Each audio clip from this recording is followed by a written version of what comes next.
रामचंद्र स्वामी रामो मत्सखा रामचंद्र सर्वस्वं मे रामचंद्रो दयालु नान्यं जाने नैव जाने न जाने संत सरल चित जगत हित जानि स्वभाव सने बाल विनय संकर कृपा श्री राम चरण रति दे।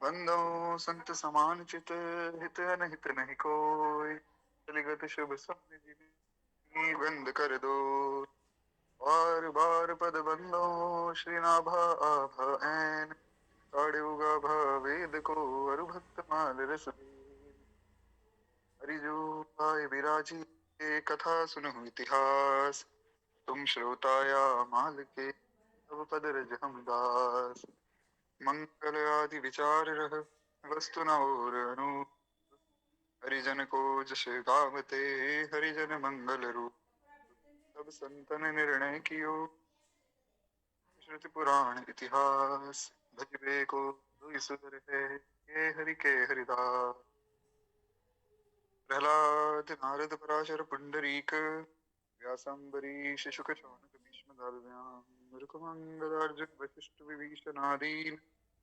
पुण्यानिमान् परम भागवतां स्मरामि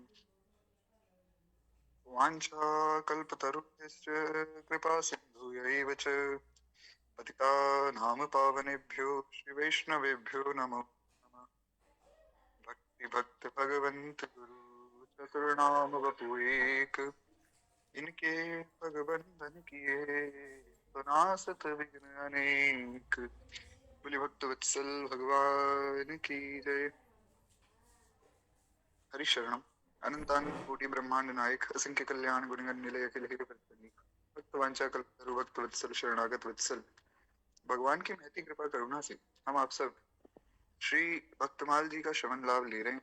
एक बार प्रेम से बोलिए भक्त वत्सल भगवान की। तो कल की कथा में हम लोग श्रवण कर रहे थे श्री श्रुति प्रज्ञ जी का चरित्र, जो चार महान भक्त हैं जिनको भक्ति मार्ग का, अध्यात्म मार्ग का दिग्गज भी कहा गया। दिग्गज मतलब वे इतने बड़े भक्त हैं, इतना विशुद्ध उनका आचरण है, इतना शुद्ध उनका अंतःकरण है, जिससे वे दिग्गज कहलाए गए। तो आशा करता हूँ मेरी आवाज जो है क्लियर आ रही होगी सबको। जी नारायण। तो इस प्रकार से बहुत दिव्य ये सब महापुरुष हुए, श्री संप्रदाय के ही आचार्य जन हुए सब, और श्रीमद आदि रामानुजाचार्य जी के गुरु भाई हुए। तो उनमें से जो प्रथम श्री श्रुति प्रज्ञ जी थे, उनके विषय में हमने कल चर्चा की। आज हमें आगे बढ़ना है और श्री श्रुति देव जी के विषय में चर्चा करनी है। नारायण। कहते हैं श्री श्रुति देव जी महाराज आचार्य श्री रामानुजाचार्य जी के गुरु भाई थे, और भगवत विमुख जीवों को भगवत सन्मुख करा देना, यही इनके जीवन का लक्ष्य था। इनके जीवन में एक ही लक्ष्य इन्होंने साधा हुआ था कि जो भगवत विमुख हैं, जितने भी लोग भगवान से विमुख हैं, भगवान का भजन नहीं करते हैं, उनको भगवान के भजन में लगाना है। ये इनके जीवन का चरम लक्ष्य था। तो महाराज इसी लक्ष्य की सिद्धि के लिए आप प्रायः देश देशांतर में भ्रमण भी किया करते थे, सब जगह घूमते रहते थे। देश देशांतर का मतलब है भारतवर्ष में ही, भारतवर्ष के बाहर नहीं महाराज। वस्तुतः संत तो जगत में जगदीश के प्रतिनिधि होते हैं। उनका स्वभाव अत्यंत शांत और सुखदायक होता है। वे मन पर विजय पाए हुए जितेंद्रिय और भगवत भजन में रत रहने वाले होते हैं। संतों की तीन यहाँ विशेषताएं बताई गई। एक बार प्रेम से बोलिए भक्त वत्सल भगवान की जय। गोस्वामी जी ने भी निवेदन यही किया। हमने मंगलाचरण में भी हम सुनते हैं, संत सरल चित जगत हित जानि स्वभाव सनेह बाल विनय सुनि कर कृपा श्री राम चरण। इन विशेषताएं एक संत में होनी चाहिए। संत जरूरी नहीं कोई साधु वेश में ही संत हो, कोई पुरुष वेश में ही संत हो। संत तो श्री मीराबाई भी हुई है, संत तो भगवान शिव से लेके और तुलसीदास जी तक जितने भी सब हुए सब संत ही हुए। भक्त तो संत ही होते हैं महाराज। तो हमारे अंदर भी ये गुण आने चाहिए, तभी हम भक्त कहलाएंगे ना। तो सबसे पहली बात है मन पर विजय पाना। मन पर विजय कैसे पाई जावे, उसका सबसे सरल साधन है शरणागति। जब मन ही भगवान को सौंप दिया तो अपने आप भगवान देखेंगे महाराज क्या करना है। जैसे एक उदाहरण में आपको, महाभारत में एक बड़ा सुंदर प्रसंग आता है। श्री ठाकुर जी के पास खबर आई कि महाराज दुर्योधन ने पितामह भीष्म को बहुत उकसा दिया। दुर्योधन ने कहा कि पितामह, मैंने आपको सेनापति बनाया है और मेरी सेना के आप प्रतिनिधि। कर्ण बार बार कह रहा था कि मुझे सेनापति बनाओ, मुझे सेनापति बनाओ। मैंने उसको नहीं बनाया, मैंने आपको बनाया। आप रोज 10,000 सैनिक भी मार देते हो। पितामह ने कहा बिल्कुल। बोले महाराज एक बात बताइए, आप रोज 10,000 लोगों को मार देते हैं, आपसे एक पांडव अभी तक नहीं मरा। तो अब बहुत सुंदर प्रसंग है, बहुत ध्यान से सुनिएगा। आशा करता हूँ मेरी आवाज क्लियर आ रही हो।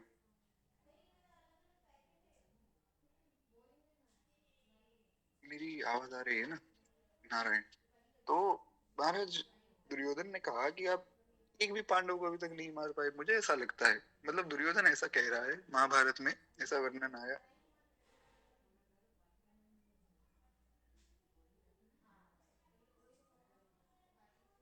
हरिशरणम। तो महाराज दुर्योधन ने कहा कि पितामह, मुझे ऐसा लगता है कि आप पक्षपाती हैं। आप लड़ तो मेरी सेना की तरफ से रहे हैं, परंतु जहां तक मेरा विचार है आप पांडवों की तरफ हैं। आप उनको जिताना चाहते हैं, इसलिए आप एक भी पांडव को अभी तक आपने मारा नहीं। वरना महाराज आपके सामने कोई पांडव टिक जावे, संभव ही नहीं। आपके सामने तो सब देवता मिलकर भी आपसे लड़े। पितामह भीष्म इतने शक्तिशाली थे कि सब देवता एक तरफ हो जाए और आप एक तरफ हो जाए तो भी आप जीत जाएंगे। आप में इतना बल है। तो बहुत उकसा दिया, बहुत उकसा दिया। तो पितामह ने कहा कि चलो ठीक है। 5 बाण निकाले। बोले कि अगर मैं कल जीवित रहा तो मैं विश्वास दिलाता हूँ कि कल 5 के 5 पांडव मारे जाएंगे। बड़ा खुश हो गया दुर्योधन, निकला महाराज। नियम था दुर्योधन की पत्नी का कि वो रोज आती थी, पितामह के चरण छूती थी। शाम के समय में भगवान तक खबर पहुंची, भगवान पहुंचे, सब पांडव बैठे थे वहां पे। भगवान ने कहा, अरे तुमने खबर सुनी भैया, तुम्हारी मृत्यु की तैयारी हो गई है, पितामह ने 5 बाण निकाल लिए हैं, तुम लोग निश्चिंत बैठे हो। तो बड़े निश्चिंत थे भगवान। अर्जुन से थोड़ा प्रेम अधिक था ठाकुर जी का। प्रेम तो सबसे ही था, पर अर्जुन तो सखा थे ना। क्योंकि जो युधिष्ठिर जी हैं और जो भीमसेन जी हैं, ये दोनों तो बड़े हैं भगवान से। नकुल सहदेव भगवान से छोटे। अर्जुन जो है भगवान के सखा भाव में भी रहते थे। तो सब भाई, पर अर्जुन थोड़ा सा मित्रता वाला भाव भी अर्जुन के प्रति भगवान का विशेष था। तो भगवान अर्जुन के पास जाकर बैठे। भगवान ने कहा, क्यों भैया अर्जुन, तुम्हें चिंता नहीं कि कल तुम्हारी मृत्यु होने वाली 5 की? तो अर्जुन ने कहा कि प्रभु, जब हम आपके शरणागत हैं, महाराज हम मरे जिए तो आप देखो, हमें क्या पता हमें मरना है या जीना है? हम जानते थोड़ी मरने में कल्याण है या जीने में कल्याण है, हमें नहीं पता। आप अगर मारना चाहो तो मार देना, और नहीं मारना चाहो तो बचा लेना। तो ऐसा भाव, यही गोस्वामी जी ने शिव रुद्राष्टकम लिखा रामचरितमानस में। संभवतः आप सबने पढ़ा भी होगा, सुना भी होगा, किसी किसी को कंठस्थ भी होगा, आप में से कोई पाठ भी करता होगा। उसमें गोस्वामी जी ने भी अंत में यही बात लिखी, न जाना जपम नैम पूजा, न तो हम सदा सर्वदा शंभुतुभ्यं जरा जन्म दुःखो गतान्तापमानम् प्रभो पाहि आपन् नमामि शंभु। बड़ा अद्भुत है महाराज जी शिव रुद्राष्टकम।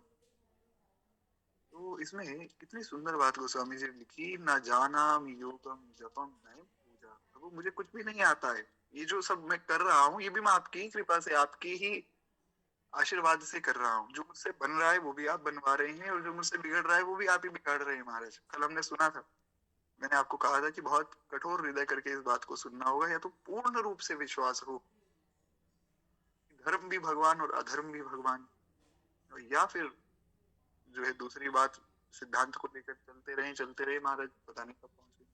तो पूर्ण शरणागति हो, बने तो रघुवर ते बने और बिगड़े तो भरपूर।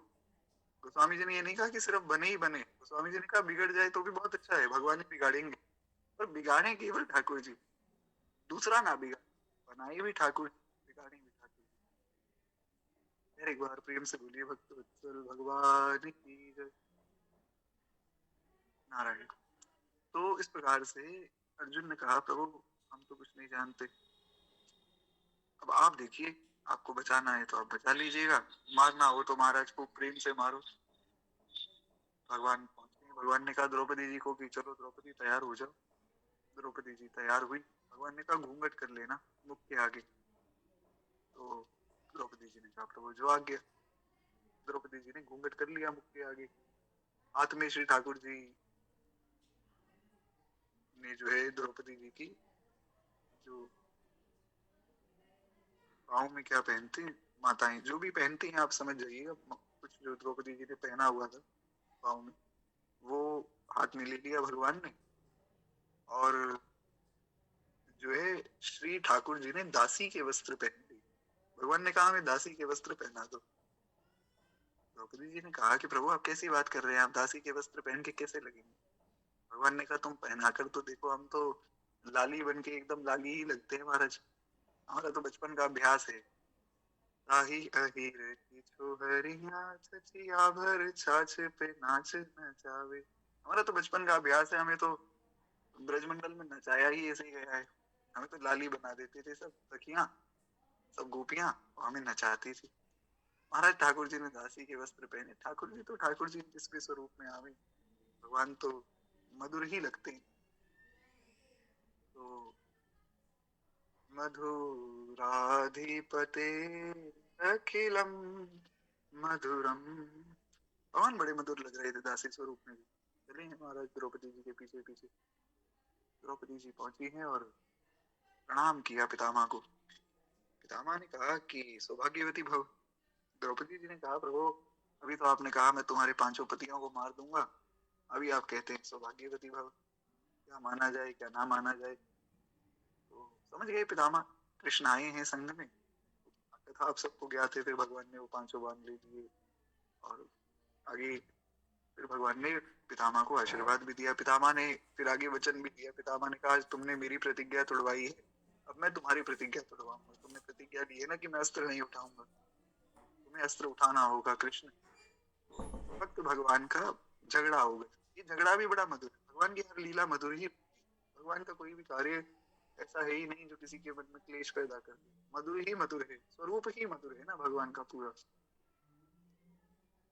जैसे किसी को कहा जाए कि भैया आम जो है खाना है आपको, तो आम चाहे आप खाएं, चाहे उस आम का जो है आम रस निकालें, चाहे उसकी कुछ मिठाई बना लें, होगा तो वो मीठा ही ना, क्योंकि उसका स्वरूप ही मीठा है। ऐसे ही भगवान का स्वरूप ही मधुर है। भगवान कुछ भी लीला करते हैं मधुर ही लगती है महाराज। नारायण। तो इस प्रकार से भगवान का जो भक्त है वो शरणागत हो जाता है। जब शरणागत हो गया तो फिर चंचलम ही मना कृष्ण परमा बलभद्रम। भगवत गीता छठा अध्याय 34वां श्लोक, चैप्टर 6 वर्स 34। अर्जुन ने कहा चंचलम ही मना कृष्णा परमाथि बलभद्रम, कि कृष्ण मेरा मन बड़ा चंचल है, परमाथी है, बहुत बलवान है। मैं इतना शक्तिशाली हूं कि मैं वायु के वेग को भी एक बार के लिए बदल दूं। मन को काबू करना बड़ा कठिन है महाराज, क्या करें। भगवत गीता छठा अध्याय 35वां श्लोक, चैप्टर 6 वर्स 35। भगवान कहते हैं असंशयम महाबाहु मनोदुनिग्रहम चंचलम अभयासेन तो कौन्तेय वैराग्येन च गृह्यते। असंशयम महाबाहु, मैं कोई संशय नहीं, मैं भी मानता हूँ मन बड़ा चंचल है, पर अभ्यासेन तो कौन्तेय, एक कौन्तेय तुम अभ्यास करो। अभ्यास से जो है इस मन को वश में किया जा सकता है। अभ्यास किस चीज का करें महाराज? नाम का। परम पूज्य परम श्रद्धेय श्री राधा बाबा महाराज कहते थे कि देखो, तुम नाम को पकड़ लो, नाम पकड़ लोगे तो तुम्हारा अंतःकरण अपने आप शुद्ध होता रहेगा। फिर एक दिन जब अंतःकरण पूर्ण रूप से शुद्ध हो जाएगा, तो उस दिन जब तुम्हारे मुख से एक बार भी नाम निकलेगा तो तुम्हारा कल्याण उसी क्षण हो जाएगा। एक बार नाम निकलते ही कल्याण हो जाएगा। बस एक बार अंतःकरण शुद्ध हो जाए, उसके लिए भी नाम जपते रहो। नाम में बड़ी भारी सामर्थ्य है महाराज। फिर एक बार प्रेम से बोलिए भक्त वत्सल भगवान की जय।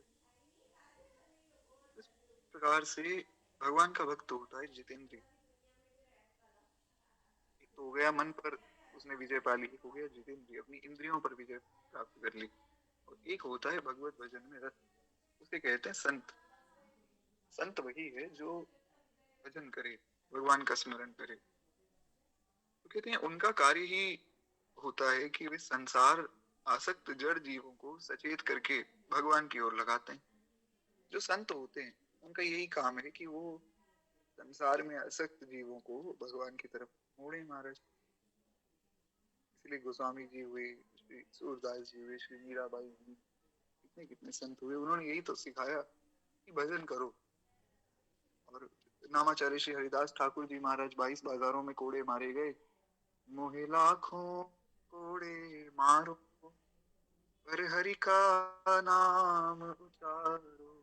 ये उनको भी यही कह रहे हैं कि तुम मुझे मार रहे हो, कोई बात नहीं भैया, खूब मारो, एक बार हरि बोल दो, एक बार हरि बोल दो। चैतन्य महाप्रभु घर घर जा जाकर लोगों को कहते हैं। महाप्रभु की प्रीति देखिए भगवान नाम के प्रति, कि महाप्रभु लोगों के घर में जा जाकर लोगों को कहते हैं कि भैया कुछ ना करो, एक बार हरि बोल, एक बार, ज्यादा नहीं, बस एक बार बोल दो, भगवान का नाम ले लो, फिर तुम जैसे भी रहो, जैसे रहना चाहो, कोई बात नहीं। कैसा अद्भुत प्रेम है महाप्रभु के हृदय में, जीवों का कल्याण करने की कितनी उत्कट उत्कंठा है उनके हृदय में। फिर एक बार प्रेम से बोलिए श्री चैतन्य महाप्रभु की जय। तो कहने का आशय संत का यही कार्य है। संत जो है वे सबको भगवान की शरण में ले जाने के लिए ही आते हैं। तो हाँ, ये भी है संतों में, संत हैं कौन ये भी जानना बहुत आवश्यक है महाराज। जो केवल भगवान की बात करे वही संत है। संत वही जो विपिन बसावे, संत वही जो राम मिलावे। संत वो है जो भगवान से मिलावे, जो अपने आप से मिलाते वो संत नहीं। इतने में सो संत, ये मलुकदास जी का एक पद है, उसमें मलुकदास जी ने बहुत विस्तार में वर्णन किया है। दोहावली जी पूर्ण हो जाएंगे फिर हम मलुकवाणी शुरू करेंगे, तो मलुकवाणी में मैं आपको सुनाऊंगा, उसमें बहुत सी बातें। एक बात प्रमुख रूप से ये है कि जो भगवान से जुड़े वो संत है, जो अपने आप से जोड़ दे वो संत नहीं। अभी मैं कहना तो नहीं चाहिए पर कुछ बातें हैं, बता देता हूँ आप लोगों को। अभी कुछ दिनों पहले कुछ वीडियो आई मेरे पास, उसमें महाराज कुछ लोगों ने माँ भगवती के नाम पे कुछ दरबार लगाया हुआ था, और बोले कि तुम्हारे ऊपर तो भूत प्रेत की बाधा है और तुम्हारे ही घर वालों ने कुछ कर दिया है, करा रखा है, तो क्या करिए महाराज। बोले करे कुछ नहीं, एक हमें तो एक फोन गिफ्ट कर दो। ऐसा मैंने सुना, उन्होंने खुद बोला, एक तो मुझे तो दो फोन, और दूसरी बात हमारे यहाँ का नियम है, मतलब उनके दरबार का ऐसा नियम था कि जो भी व्यक्ति आएगा, एक तो घी, अच्छा घी भी उन्होंने बता रखा था कि ये एक कोई नाम लिया उन्होंने कि इसी ब्रांड का घी चाहिए, और एक बोतल जो है सरसों का तेल, वो भी इसी ब्रांड का। ऐसा पक्का था कि यही दो ही लाने हैं, अगर इससे सस्ता ले आए तो फिर दरबार में एंट्री नहीं। तो भगवान जाने कितना सत्य कितना झूठ है, पर ऐसे लोगों से बचना चाहिए। ऐसा ढोंग पाखंड जो है वो, अब आप सोचिए, आप जाए भगवान के दरबार में, आप हनुमान जी के पास गए, साधु संत के तुम रखवारे। हनुमान जी तो साधुओं के रक्षक हैं महाराज, भक्तों के रक्षक हनुमान जी हैं। कोई किसी संप्रदाय का हो, किसी भी स्वरूप की पूजा करता हो, हनुमान जी की शरण तो लेनी ही पड़ेगी। बिना हनुमान जी की, बिना शंकर जी की शरण लिए आप जा ही नहीं सकते भगवान की शरण में। और एक गुप्त मत तबिन कहूँ कर जोर, शंकर भजन बिना नर, भगति न पावहि मोर। भगवान ने कहा मैं तो हाथ जोड़कर विनती करता हूँ, स्वयं भगवान अनंत अनंत कोटि ब्रह्मांड के स्वामी परात्पर परब्रह्म सर्वेश्वर भगवान कह रहे हैं कि मैं हाथ जोड़कर कहता हूँ भैया बिना शंकर जी की भक्ति के मेरा भजन नहीं मिलेगा।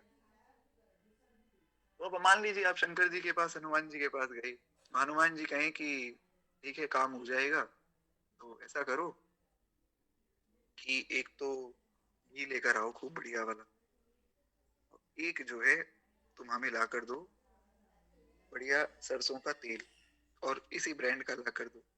इतनी अटपटी बात है सुनने में, भगवान ऐसा थोड़ी कहते हैं। तो इसलिए ऐसे लोगों से बचना चाहिए। संत वही है जो भगवान की, विशुद्ध भगवान की ही बात करे, विशुद्ध भगवान के विषय में ही बतावे, और कुछ ना बन सके तो हमारे गुरुदेव भगवान कहते हैं भैया तुम्हें ज्यादा संतों का संग नहीं मिल रहा है, ज्यादा सत्संग प्राप्त नहीं हो रहा है, तो ग्रंथ पढ़ लो। रामचरितमानस जी हैं, भगवत गीता जी हैं, भक्तमाल जी हैं, ये ग्रंथ ही तो हैं। अब भक्तमाल आप सुनने बैठे तो भक्तमाल कैसे सुने, इसकी भी विधि है। आशा करता हूँ मेरी आवाज आ रही होगी। बड़ी सुंदर एक बात मैं आप लोगों को बता दूं, भक्तमाल सुनने की एक विधि है। भक्तमाल जी हम सुनने बैठे तो ऐसे सुनने बैठे, भाव करके सुनने बैठे कि श्री नाभा गोस्वामी जी का हम संग कर रहे हैं। कोई घर में रामचरितमानस पढ़ता होगा, काफी लोग पढ़ते होंगे आप में से, तो रामचरितमानस जब पढ़ने बैठे तो ये भाव करके पढ़ने बैठिए कि हम गोस्वामी तुलसीदास जी का संग कर रहे हैं। ये मैं नहीं कह रहा हूँ, हमारे गुरुदेव भगवान ऐसी बात बताते हैं। महाराज जी कहते हैं कि ऐसा करना चाहिए, उससे क्या है फिर आपका भाव पुष्ट होगा। अब कोई भगवत गीता पढ़ रहा है तो महाराज लोगों में आजकल बड़ा एक फैशन है कि रात को जो है हम कुछ पढ़ के सोएंगे। अच्छा कैसे पढ़ोगे, बस बेड पे बैठेंगे, पढ़ते रहेंगे जब तक नींद ना जाए, पढ़ते रहेंगे। खोल ली गीता जी और बैठे महाराज रात को गीता जी का पाठ करने, आंखें बंद हो रही हैं और गीता जी पढ़ रहे हैं, और जहाँ सोए वहीं गीता जी रख दी। ऐसे नहीं करना चाहिए, ग्रंथ का सम्मान करना चाहिए। ऐसे बुद्धि भ्रष्ट हो जाती है, बुद्धि में कुछ आएगा नहीं बल्कि बुद्धि जड़ और हो जाएगी। ग्रंथ को ऐसे नहीं पढ़ना चाहिए, ग्रंथ का खूब आदर हो, स्नान आदि करके पवित्र आसन पे हम बैठे, पवित्र स्थान में बैठे, संभव हो तो भगवान के सामने बैठे, नहीं तो जहां भी पवित्र आसन आदि बिछाकर आप बैठे तो ग्रंथ को पहले प्रणाम किया जावे, ग्रंथ के रचयिता को प्रणाम किया जावे। उसके बाद जो है फिर ग्रंथ को हाथ जोड़कर प्रणाम करके और भाव ये करके कि जिसने वो ग्रंथ लिखा है, जो भी संत हैं जो बता रहे हैं, हम उनका संग कर रहे हैं, ऐसे ग्रंथ को पढ़ना चाहिए। तो भगवत गीता जी मान लीजिए आप पढ़ रहे हैं तो ये सोचिए साक्षात जगदीश्वर योगेश्वर भगवान का हम संग कर रहे हैं जी। हाँ जैसा आपने बताया कि आप भगवत गीता जी पढ़ती हैं, तो ऐसे पढ़ना चाहिए कि भगवान का हम संग कर रहे हैं, भगवान का संग मिल रहा है। ये है ग्रंथ को सुनने की, पढ़ने की विधि। इसीलिए तो हम भक्तमाल जी की प्रारंभ में कहते हैं ना, बार बार पद वंदो श्री नाभा आभा जिन कार्यो गाभा वेद को, हर भक्त माल रस देन। हरिजू आय विराजिए कथा सुनो इतिहास, तुम श्रोताया माल के तब पद रज हमदास। तो ये है ग्रंथ पढ़ने की विधि, संत को धारण करके जीवन में। इसलिए संतों की पहचान बहुत आवश्यक है हमारे। नहीं तो कालनेमी भी तो संत ही बना था हनुमान जी के सामने। तो आप सबको ज्ञात है कालनेमी ने हनुमान जी को रोकने का प्रयास किया, महाराज कालनेमी ने बड़ा सुंदर स्वरूप बनाया। थोड़ा सा इस कथा को भी सुन ही लेते हैं, अब जब बात निकली है तो बड़ी सुंदर कथा है। हनुमान जी महाराज जा रहे थे संजीवनी बूटी लेने, रावण ने कहा कि रावण को पता तो सब था, क्योंकि सबको सब पता होता है जब युद्ध हो रहा है तो पांडवों की जब गुप्तचर है दुर्योधन की सेना में, तो कौरवों के भी तो होंगे ना पांडवों के यहाँ। ऐसे ही भगवान के गुप्तचर कुछ वहां थे, कुछ लंका वाले यहाँ थे महाराज। तो रावण को पता लग गया कि मेघनाथ ने पान मारा है और लक्ष्मण जी मूर्छित हो गए, राम जी रो रहे हैं और हनुमान जी गए। रावण ने कालनेमी को कहा कि भैया कालनेमी इनको रोकना। बड़ी सुंदर कथा है, आशा करता हूँ मेरी आवाज आ रही होगी आप सबको। तो महाराज हनुमान जी तो चले, हनुमान जी तो हनुमान जी हैं, हनुमान जी की गति को कौन रोक सकता है। मनोजवम मारुत तुल्य वेगम जितेन्द्रियं बुद्धिमतां वरिष्ठं वातात्मजं वानरयूथमुख्यं श्रीरामदूतं शरणं प्रपद्ये। मनोजवम, मन से भी तीव्र जिनकी गति है। आप मन में सोचिए, जय जय श्री वृंदावन। अब वृंदावन सोचते ही वृंदावन पहुंच गए। हनुमान जी भी उससे भी तेज हैं। तो महाराज हनुमान जी तो इस गति से उड़ते हैं, लेकिन हनुमान जी ने देखा कि रास्ते में एक संत बैठे। अब संत के ऊपर से उड़कर चले जाएं तो अवज्ञा हो जाएगी संत की। तो प्रणाम किया हनुमान जी। और कालनी में तो कालनी में कालनी में तो बड़ा अद्भुत स्वरूप बनाया था, ऐसा स्वरूप कोई पहचान ही ना सके। हनुमान जी भी चक्कर में पड़ गए। आप सोचिए, हनुमान जी जो बुद्धिमताम वरिष्ठम ज्ञानी नाम अग्रगण्यम है, जो साक्षात भगवत स्वरूप ही है, भगवान ही है, वे चक्कर में पड़ गए। कालनेमी ने ऐसा स्वरूप बनाया। हालांकि ये केवल समझाने के लिए मैं कह रहा हूँ, ऐसा मन में मत सोचिएगा कि हनुमान जी भी चक्कर में पड़ जाते हैं, ऐसा नहीं। लेकिन एक भाव हो सकता है कि महाराज जब हनुमान जी चक्कर में पड़ गए तो हम कैसे बचेंगे। तो उसकी चिंता मत कीजिए। ये राखे रघुवीर ते उबरे ते काल हूँ। भगवान बचा लेते हैं अपने भक्तों को। सावधानी क्या रखनी है वो सुनिए। तो हनुमान जी महाराज ने प्रणाम किया, बोले बच्चा मैं सब जानता हूँ, युद्ध चल रहा है, राम जी रो रहे हैं, लक्ष्मण मूर्छित है। हनुमान जी ने कहा, अरे आपको कैसे पता लगा। बोले मैं बहुत दिव्य महापुरुष हूँ, मुझे सब पता है। बोले अच्छा महाराज, बड़ी कृपा आपकी, और बताइए क्या होगा। बोले बस राम जी जहाँ है विजय तो वही है।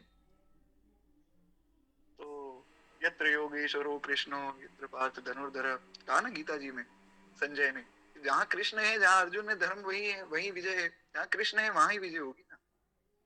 तो ठीक है। तो महाराज और कुछ बढ़िया बात बताइए। बोले बढ़िया बात तो देखो, तो हम उनको बताते हैं जो हमारे शिष्य होते हैं। ऐसा करो, यहाँ इस तालाब में स्नान कर लो, आओ तुम्हें हम दीक्षा देंगे, दीक्षा देंगे, फिर तुम्हें अच्छी बात बताएंगे। हनुमान जी ने कहा, जी बड़ी कृपा, ठीक है जी, दीक्षा ले लेंगे। हनुमान जी तालाब में स्नान करने गए। वहां पे ग्राह ने पांव पकड़ा हनुमान जी, तो हनुमान जी ने महाराज एक दूसरा मारा, वो मुक्त हो गया। उसने कहा, मैं तो एक दिव्य, मैं तो देवता हूँ, देवी हूँ, और स्वर्ग लोक से मैं तो आई थी, श्राप के वश यहाँ आ गई थी। आपने बड़ी कृपा की महाराज हनुमान जी, आपका स्पर्श मिला, आप जैसे महान वैष्णव का स्पर्श मिला तो हम मुक्त हो गई। अब मैं मुक्त हो ही गई हूँ तो मैं आपको एक बात बता दूं, ये कालनी नहीं है, ये कोई संत नहीं है, तो राक्षस है जो ऐसा स्वरूप बनाकर बैठा है। तो हनुमान जी ने कहा, ठीक है आप प्रस्थान कीजिए, आगे की सारी कार्रवाई हम करेंगे। हनुमान जी स्नान करके पहुंचे, और वो कालनी में, तो कालनी में ने कहा कि आओ बच्चा आओ, कराए स्नान, अब तुम्हें दीक्षा देंगे। हनुमान जी ने कहा, गुरुजी दीक्षा तो ले लेंगे, पर हमारे यहाँ थोड़ा सा नियम अलग है। सब प्रांतों का अलग अलग नियम होता है महाराज। आपके यहाँ नियम ये होगा कि पहले गुरुजी दीक्षा दे, फिर जो है शिष्य दक्षिणा दे। हमारे यहाँ दक्षिणा पहले दी जाती है। तो गुरुजी मैं पहले आपको दक्षिणा दे दूं, फिर आप अगर बचें उस योग्य तो आप दीक्षा दे दीजिएगा। कालनी में ने कहा, बड़ी अच्छी बात है महाराज, बड़ा अच्छा भगत मिला, पहले ही दक्षिणा दे रहा है। कालनेमी का कल्याण हुआ। श्री हनुमान जी महाराज की जय। तो ऐसे बहुत से कालनेमी हैं आज के समय में, उनसे बचना चाहिए। कालनेमी तो महाराज बहुत अद्भुत स्वरूप था कालनेमी का। जैसे आपको उदाहरण देखना हो कालनेमी का प्रत्यक्ष इस कलयुग में, तो आप मुझे देख सकते हैं। ऐसा अद्भुत स्वरूप बना रखा है आप लोगों के सामने। अभी सुबह मैसेज आया एक व्यक्ति का, बोले भैया आप तो इतनी अच्छी कथा सुनाते हो, हमें आप भगवान के पास ले जा रहे हो, आप बहुत अच्छे हो। महाराज मैं तो बहुत दुष्ट हूँ, और ये मैं कोई कथा नहीं सुना रहा हूँ आप लोगों को। मैं पुनः बता दूं, मैं आप लोगों को कुछ प्रवचन नहीं दे रहा हूँ, मैं उस योग्य नहीं हूँ। हम लोग तो केवल बैठकर भगवत चर्चा कर रहे हैं, जैसे संघ में कोई परिवार के लोग बैठे हों भगवत चर्चा कर रहे हो, वैसा। ये कोई प्रवचन या वो नहीं। ऐसा मन में भाव मत कीजिएगा कि मैं कुछ आपको सुना रहा हूँ। सुनाने वाले तो ठाकुर जी हैं, गुरुदेव भगवान है, हम तो सुनने आते हैं महाराज। तो इसलिए संतों की शरण में जाएं, कुछ ना मिले तो ग्रंथ पकड़ लें, जो हमारे संत हैं उनका संग करें। कुछ ना मिले तो भक्तमाल पकड़ लीजिए, भक्तमाल जी की कथा में जुड़ते रहिए, यही सच्चा सत्संग है, क्योंकि इसमें सब भक्तों का चरित्र है। कयहु दंडवत प्रभु से तुम ही कहो कर जोरी, बार बार रघुनायक ही सुरति करायो मोरी। बड़ा सुंदर दोहा है। श्री गोस्वामी जी ने हनुमान जी से प्रार्थना की, कयहु दंडवत प्रभु से, हे हनुमान जी मेरी दंडवत कहना, राम जी से राम राम कहियो, कहियो जी हनुमान जी। बड़ा प्यारा एक भाव है। ये पूरा तो मुझे नहीं आता है, बचपन में सुना था। भाव बड़ा सुंदर है। ये बात यहाँ श्री गोस्वामी जी ने कही कि हे हनुमान जी महाराज, कयो दंडवत प्रभु से, आप तो भगवान के सन्निकट ही रहते, नित्य ही भगवान के पास रहते, तो हे नाथ कभी हमारी भी थोड़ी बात चला दीजिए और दंडवत कह दीजिएगा भगवान को मेरी तरफ से। और बार बार रघुनायक ही सुरति करावो मोहि, मेरी जो है सुरति करवाना आप भगवान को। केवल 1 मिनट दीजिए।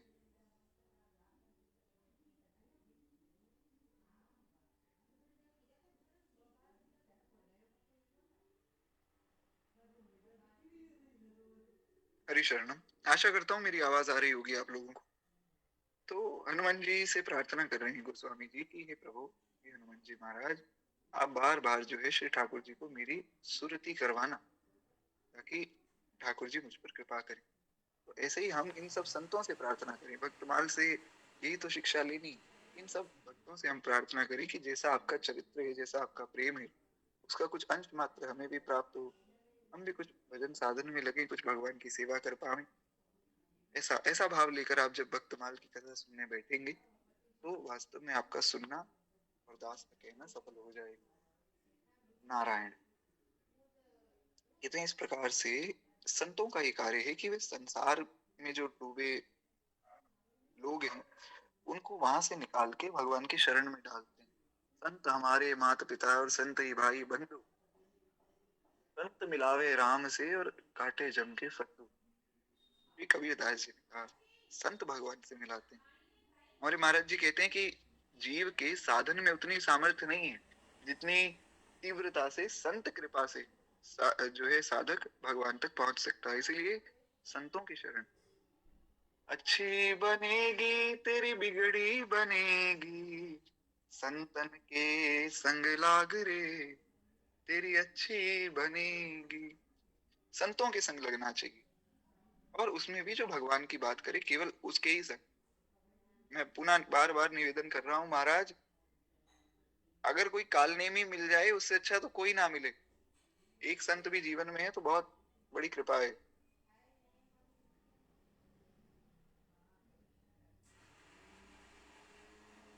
नारायण। तो आशा करता हूँ मेरी आवाज आ रही होगी आप लोगों को। तो हम चर्चा कर रहे थे कि अगर एक भी अच्छा व्यक्ति, एक भी अच्छा भगवान का भक्त आपके जीवन में, तो बहुत बड़ी कृपा है। और हजारों कालनेमी एक साथ आ जाए तो उनसे तो बचना ही चाहिए, क्योंकि भगवान की जो बात करे केवल उतना ही हमारा संग व्यक्ति से हो। नारायण। कहते हैं कि इस प्रकार से आप भी इसी कार्य में लगे रहते श्री श्रुति देव जी महाराज। और इनका उद्देश्य था कि पूरे जगत में विचरण करते रहते। अति शीतल अति ही सुखदाई, समदम राम भजन अधिकाई, जड़ जीवन को करे सचेता, जगमह विचरत है इहेता। ये है चौपाइयां वैराग्य संदीपनी की। गोस्वामी जी के 12 ग्रंथ हुए ना, तो उसमें वैराग्य संदीपनी जो बड़ा अद्भुत ग्रंथ है, बहुत छोटा सा ग्रंथ है। अपने से अगर कोई पढ़ना चाहे तो पढ़ सकता है। तो श्री गोस्वामी जी ने कहा, अति शीतल अति ही सुखदाई, समतम राम भजन अधिकाई।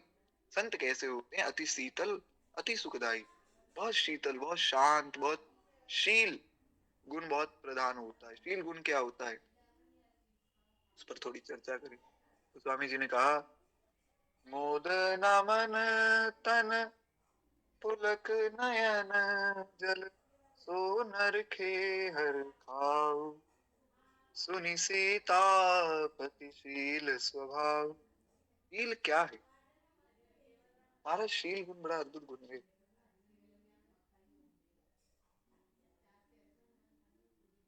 मुझे केवल 1 मिनट दीजिए।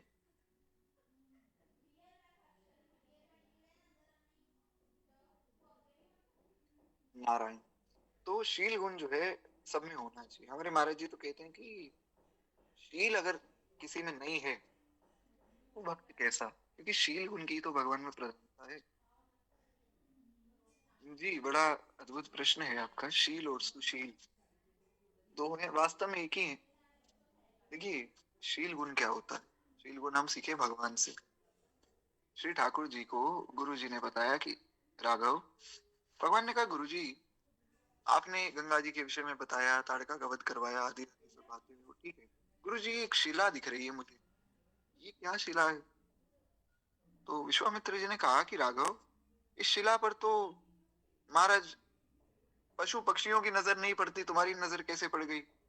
भगवान ने कहा गुरु जी, यही तो हमारी कमजोरी है, जिसको कोई नहीं देखता उसको मैं देख लेता हूँ। आप बताइए शिला कैसी? तो गुरु जी ने कहा कि गौतम नारी सातु बस उपल देह दर धीर, चरण कमल रज चाहती, कृपा करहु रघुवीर। हे राघव, गौतम जी की नारी है, श्राप की वजह से हो गई। चरण कमल रज चाहती, आपके चरणों की रज से इसका कल्याण होगा, आप कृपा कीजिए प्रभु। भगवान का शील देखिए, भगवान ने चरणों को रखा नहीं है, भगवान ने चरण ऊपर किया, चरणों की धूल गिरी उस शिला पे, उसका कल्याण हो गया। कथा आप सबको ज्ञात है। पर सत पद पावन शोक न सावन, प्रगट भई तप पुंज सही, देखत रघुनायक जन सुखदायक, तनमुख हुई कर जोर, अति प्रेम अधीरा पुलक शरीरा। आदि आदि स्वामी जी ने बहुत वर्णन किया, थोड़ा समय की मर्यादा रखनी है, इसलिए इस छंद को यही प्रणाम करें। हम सुन चुके हैं, परसों 2-3 दिन पहले की कथा में मैंने आपको एक पूरा छंद सुनाया था।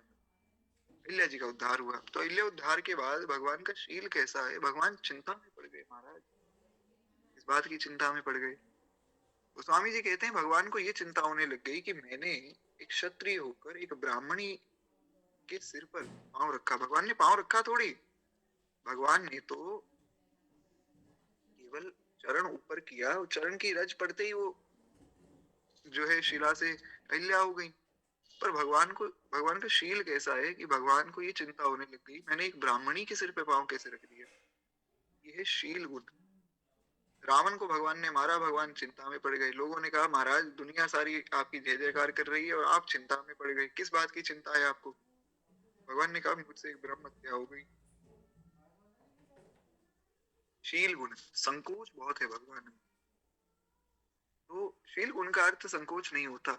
एक पद है गोस्वामी जी का, आप लोग कहें तो हम उस पद को ही सुन लेते हैं, उससे आपको शील गुण के विषय में और विस्तार में समझ आएगा। हालांकि हम उस पर बहुत बार पहले भी चर्चा कर चुके हैं, तो ठीक है, एक बार पुनः चर्चा हो जाए महाराज। तो स्वामी जी लिखते हैं, सुनि सीतापतिशील स्वभाव, मुद नमन तन पुलक नयन जल, सोनर खेहर खाव। तो स्वामी जी ने कहा भगवान के शील स्वभाव को सुनकर भी जिसके मन में प्रसन्नता नहीं होती, मोद न मन तन पुलक, तन पुलकित नहीं होता, और नयन जल, और नेत्रों में अश्रुपात नहीं होता, सो नर खेहर खाओ, वो मनुष्य है ही नहीं, वो तो धूल फांकने योग्य पशु है।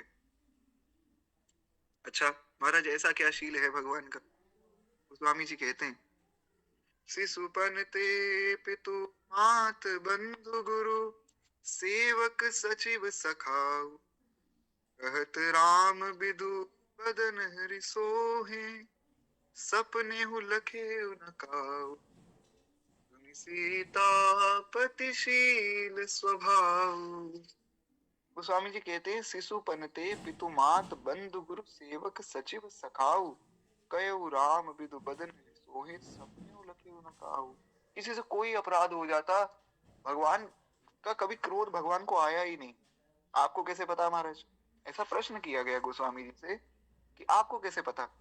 गोस्वामी जी ने कहा, शिशु पनते पितु मात बंधु गुरु सेवक सचिव सखाऊ, सबसे पूछ लिया मैंने, हर एक व्यक्ति ने यही कहा कि इनको गुस्सा ही नहीं आया। ये है शील स्वभाव, बड़े संकोची है भगवान। शील स्वभाव होता क्या है कि खुद चाहे कष्ट में रहें, दूसरे को अधिक से अधिक सुख देने का विचार हो, ऐसा शील, बहुत संकोच, बहुत ऐसा बस भाव रहे कि क्या दे दूं मैं, क्या कर दूं इनके लिए, उसको कहते हैं शील स्वभाव। और भक्त में यही स्वभाव होना चाहिए महाराज। भक्त में अगर ये स्वभाव नहीं है तो फिर वो भक्त नहीं है। ऐसा मैं नहीं कहता हूँ, ऐसा हमारे गुरुदेव भगवान कहते हैं। क्या कर दें जो श्री ठाकुर जी को प्रसन्नता हो। श्री द्रौपदी जी ने कहा कि प्रभु सब लोग बैठे हैं महाराज, मैं रजस्वला अवस्था में हूँ, हे नाथ अगर आप चाहें मेरी लाज चली जाए तो कोई मुझे आपत्ति नहीं है, बस इतनी बात का विश्वास रखिएगा कि आज मेरी लाज जाएगी तो हे नाथ आपके विरध की लाज चली जाएगी, मुझे मेरी लाज की कोई चिंता नहीं है, मैं तो शरणागत हूँ, जो आपको सही लगे कीजिए, पर आपके विरध की लाज चली जाएगी। लोग कहेंगे कि भगवान की भक्ता होकर ऐसा अन्याय इसके साथ हो गया, कैसी भक्ता है, फिर क्या क्या भगवान में सामर्थ्य रह गई। तो शील गुण की रक्षा के लिए भगवान आए। तो भक्त में शील होता है, भगवान का स्वभाव भक्त में आ जाता है ना। भक्त में बहुत शील होना चाहिए, क्या कर दिया जावे, क्या दे दिया जावे। आप देखिए संतों में कितनी करुणा है कि वे कहते हैं कि क्या दे दिया जाए तुम्हें। एक व्यक्ति आए पूज्य श्री प्रेमानंद बाबा के पास, मुझे बड़ा अच्छा लगा, मुझे मेरे पास वो वीडियो भी है। तो वो आए, वो रोने लग गए आते ही। महाराज जी ने कहा अरे बच्चा रोते क्यों हो, यहाँ रो नहीं, आनंद में रहो, प्रसन्न रहो। धन्य है वो व्यक्ति, कितना अद्भुत उनका भाव है। वो रोने लग गए, बोले बाबा मैं यहाँ बैठने योग्य नहीं, महाराज मैं इतना बड़ा पापी हूँ, इतना दुष्ट हूँ, मैं आपके समक्ष नहीं बैठ सकता हूँ, मैं यहाँ नहीं बैठ सकता हूँ। रोने लग गए और महाराज जी बार बार चुप करावे। महाराज जी ने कहा भैया समझ नहीं आ रहा, मैं तुम्हें क्या दे दूं, मैं क्या कर दूं तुम्हारे लिए, तुम प्रसन्न हो जाओ, मैं क्या करूं ना। अद्भुत वो, ये अद्भुत वो वीडियो है, क्या कहा जाए महाराज। वो ये है शील स्वभाव, मुझे श्री प्रेमानंद बाबा का शील स्वभाव वहां दिखता है। दिखता हूँ, अगर मिलेगी तो मैं ग्रुप में भेजूंगा, आप लोग देखिएगा, आप लोगों ने देखी भी होगी, बड़ी अद्भुत वीडियो है। तो संतों में अगर शील ना हो महाराज, फिर संतों को संत कहे कौन। इसलिए भक्त में शील हो, भक्त में शील गुण तो बहुत अधिक होना चाहिए। भगवान में बहुत अधिक शील है, कभी किसी पर क्रोध नहीं आया। इसलिए श्री भरत जी ने कहा ना कि मैं जानता हूं भगवान चाहे मुझे अपनाए ना अपनाए, इतना मुझे पता है, मैं जानू निज नाथ स्वभाव, अपराधी पर को न काहू। भगवान अपराधी पर भी क्रोध नहीं करते। मैं जानता हूं चाहे मेरा जो है दोष नहीं है, भगवान को लग भी रहा होगा तो भी कोई बात नहीं, मुझे ले चलो। क्यों? क्योंकि मैं जानता हूं मेरे प्रभु का स्वभाव कैसा है, वो क्रोध करते ही नहीं, उनको क्रोध आता ही नहीं। ये भक्त का स्वभाव है, भक्त को क्रोध नहीं आना चाहिए। तो शील गुण में सब गुण आ जाते हैं। आशा करता हूं अब तक आप लोग समझे होंगे कि शील गुण केवल एक गुण नहीं है। जिसमें शील आ गया उसमें सब आ गया, उसमें क्रोध रहित भी वो हो गया, उसमें उदारता भी आ गई, उसमें धैर्य भी आ गया, उसमें संकोच भी आ गया। तो आशा करता हूँ आप लोग समझे होंगे शील गुण है क्या। अब पूरा ये पद तो इस पर चर्चा कर पाना थोड़ा कठिन है क्योंकि पद बहुत बड़ा है। तो हमने इस पर, अगर आपको याद हो, 2 दिन केवल इसी पद पे चर्चा की थी। तो ये पद और गोस्वामी जी का एक और पद है जिस पर हमने चर्चा की थी। इसमें श्री गोस्वामी जी कहते हैं, बिनु सेवा जो द्रवे दीन पर, राम सरिस को नाही, ऐसो को उदार जग माही। विनय पत्रिका जी के इन 2 पदों पर हमने 2-3 दिन चर्चा की थी, आशा करता हूँ आपको याद होगा। तो वहां जो है ये पूरा पद पढ़ा होगा, आप यूट्यूब में वहां से वो रिकॉर्डिंग सुन सकते। 1-2 बातें कुछ और हम सुन लें भगवान के स्वभाव की, फिर हम आगे बढ़ेंगे। एक बार प्रेम से बोलिए भक्त वत्सल भगवान की जय। गोस्वामी जी कहते हैं, खेलत संग अनुज बालक नित, जोगवत अनत उपाय, जीति हारी चुचकार दुलारत, गीत दिवावत दाऊ, सुनि सीतापतिशील स्वभाव।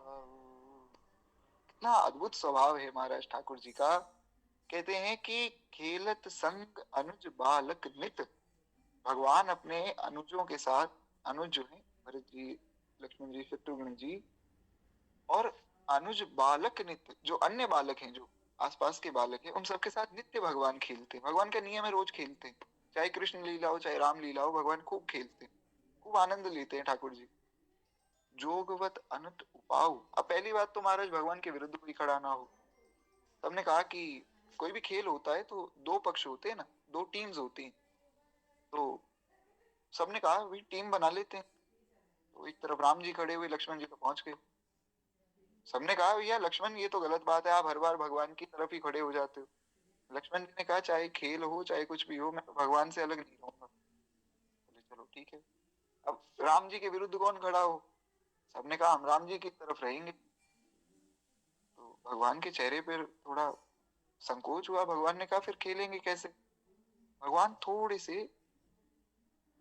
गंभीर हो गए। भगवान ने कहा भैया ये तो बात ठीक नहीं। थोड़ा भगवान को संकोच होने लगा, फिर कैसे खेलेंगे?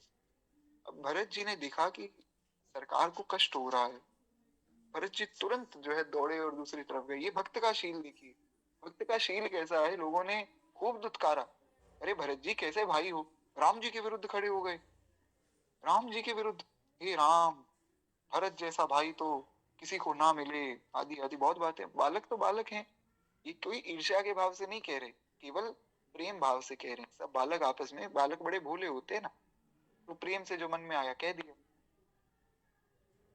तो महाराज सब ने डांटा भरत जी को। भरत जी ने कहा देखो भैया, तुम हमें अपराधी कहो चाहे कुछ भी कहो, लेकिन सरकार को कष्ट हो ऐसा काम तो कभी भी नहीं होने दूंगा। तो इसलिए जो है भरत जी दूसरी ओर जाकर खड़े हो गए। भरत जी ने जीवन भर यही किया है। जब मिथिला में कोहबर की लीला हमने सुनी, आशा करता हूँ आपको याद होगा, उसमें सखियां जो है एक थाल लेकर आई, बोली तो हमारी कुल देवता हैं, इनको प्रणाम करो। भगवान करने लगे। भगवान ने कहा ठीक है जैसा आप कहें। लक्ष्मण जी ने कहा महाराज आप बड़े शीलवान हो, ठीक है, ऐसे यहाँ ससुराल में नहीं करना होता है। भगवान ने कहा तो फिर? बोले पहले देखो, पहले इनको कहो वस्त्र उठावे, देखें कौन से कुल देवता है, हम प्रणाम करेंगे। सखियों ने कहा वस्त्र तो नहीं उठेगा। लक्ष्मण जी ने कहा ऐसे कैसे नहीं उठेगा, हमारे पास धनुष बाण है। सखियों ने कहा लक्ष्मण जी ऐसा है, ससुराल है ही, यहाँ पर ज्यादा ताव मत दिखाओ। महाराज लोढ़ा है हमारे पास, इसे तुम्हारे गाल सेक देंगे हम लोग। तो लक्ष्मण जी ने कहा ठीक है, हम भी खड़े हैं, तुम भी खड़ी रहो। भरत जी ने सोचा कि भगवान इतनी देर तक खड़े रहेंगे, इसे बात बनेगी। भरत जी ने दंडवत प्रणाम कर दिया। दंडवत कर दिया तो सखी हंसने लगी, बोली ये तो हमारी किशोरी जी की खड़ाऊ है। खड़ाऊ तो नहीं कहेंगे, खड़ाऊ ही कह देते हैं महाराज, ज्यादा माताओं के विषय में ज्ञान नहीं है, दास को क्षमा प्राप्ति। तो उन्होंने कहा ये तो देवता नहीं है। लेकिन भरत जी बड़े खुश हुए। भरत जी हंसने लगे। लोगों ने कहा अरे आपका अपमान हो गया। भरत जी ने कहा हमारा अपमान नहीं, हमारे सरकार को बड़ा कष्ट हो रहा था, अब सरकार जो है अंदर जा सकते हैं, इसलिए हमने दंडवत कर दिया। तो ये है भरत जी का शील स्वभाव, शील गुण। तो शील गुण केवल एक गुण नहीं, शील गुण में सब गुण आ जाते हैं। तो महाराज कहते हैं कि जब राम जी बचपन में खेलते हैं बालकों के साथ, तो अब बड़ी सामान्य सी बात है कि कोई खेलेगा तो कोई हारेगा कोई जीतेगा। दो पक्ष हैं, एक पक्ष जीतेगा एक पक्ष हारेगा। अच्छा आपको एक और बात बताऊं, भगवान खेल कौन सा खेलते हैं? आशा करता हूँ मेरी आवाज आ रही होगी। बड़ा अद्भुत खेल मैं आपको बताता हूँ। क्योंकि ठाकुर जी राजा हैं, दशरथ जी के पुत्र हैं, तो भगवान के मित्र भी सारे राजा ही राजा हैं महाराज। तो भगवान खेलते हैं पोलो। भारत में नहीं खेला जाता है, बाहर विदेश में खेला जाता है। घोड़े पर चढ़ के जो है पोलो खेला जाता है। और बहुत उसको ऐसा माना जाता है कि बहुत ज्यादा अमीर लोग हैं या बहुत ज्यादा ही धनवान लोग हैं, वो लोग इस खेल को खेलते हैं, सामान्य व्यक्ति नहीं खेल सकता है। तो ठाकुर जी महाराज वो खेल खेलते हैं, बहुत से खेल खेलते हैं, लेकिन प्रमुख रूप से उस खेल का वर्णन जो है व्यास ने भी कदा कदा पढ़ा है। तो कहने का आशय ये कि भगवान बहुत अद्भुत खेल खेलते हैं। ऐसा नहीं कि ये सब खेल आज चले हैं पहली बार और आज खेले जा रहे हैं, ऐसा नहीं है। हमारे ठाकुर जी ने सब खेल खेल लिए पूर्व में, सब खेल ठाकुर जी ने खेले हुए हैं। कभी अवसर होगा, भगवान योग बनाएंगे तो आपको श्री राम जी की बाल लीला भी मैं सुनाऊंगा। कृष्ण रूप में तो हमने सुने ही है कितने खेल ठाकुर जी खेलते हैं। तो भगवान पोलो खेलते हैं महाराज। अब उसमें कोई हारेगा कोई जीतेगा, दो पक्ष हैं, एक जीतेगा एक हारेगा। तो हुआ क्या कि एक पक्ष हार गया तो अब सब लोग जो जीते हैं वो तो खुश होंगे, प्रसन्न होंगे कि चलो हम जीत गए हम जीत गए।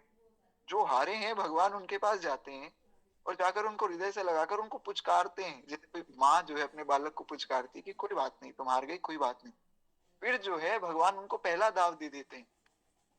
खेल का नियम क्या होता है, कोई भी खेल अगर हम खेले कि जैसे मान लीजिए खेल खेल रहे हैं, दो पक्ष हैं, एक पक्ष जीत गए, तो नियम ये है कि जो पक्ष जीता है उसको पहला दाव मिलेगा अगली बार में। लेकिन भगवान कहते नहीं कोई बात नहीं, इनको जो है पहला दाव दे दो, ये लोग बेचारे हार गए, क्योंकि जीतते तो हमेशा ठाकुर जी थे। तो सब लोग बड़े परेशान हुए कि महाराज ठाकुर जी को हराए कौन।